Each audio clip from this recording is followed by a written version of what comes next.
Dito sa Magpales Street, Barangay Poblacion B, makikita ang isang bahay na naipatayo taong 1818 pa at magpasa hanggang ngayon ay nakatayo pa rin.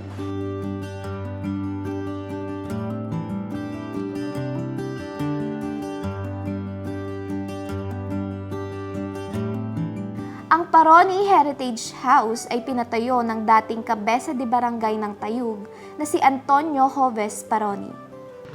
Yung experience namin talagang masaya kaming magkakapatid. We have 13 kids, tapos 8 girls, 5 boys.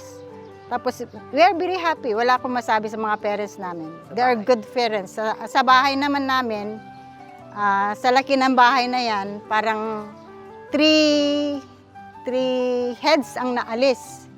Kasi yan, sa kusina namin, dyan kami naglalaro sa taas na.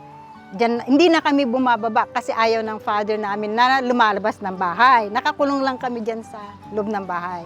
Ayaw niyang lumalabas kami, nandyan lang siya. Very restricted father. Sa my ground niya noon, ang sabi ng lolo namin na may sinihan.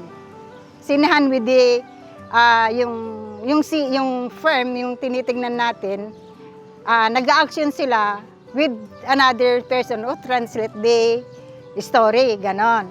Tapos may, sabungan? Oo, doon sa may playground daw namin. Yan ang sabi ng lolo namin. Very proud kami kasi ito naging hospital ng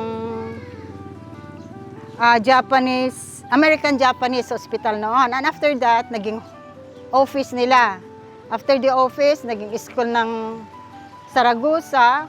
Then, nang nakapagpatayo ng Saragossa, sabi nila, umentra ang Luna College. And after Luna College, Academy. Ako, proud ako na naging parang material yung bahay namin ng Tayug. Even the free Japanese time, yun nga sabi ko, naging hospital, eskwelahan. We are very proud of it na naging I thankful for our late grandfather Antonio Joves Paroni to build this house. Para naman po sa gustong dumaan sa Paroni Heritage House, maaari po lamang na pumunta sa tourism office para po sa assistance upang maka-coordinate po natin sa may-ari ng bahay at kung papayag po sila na pwede silang puntahan.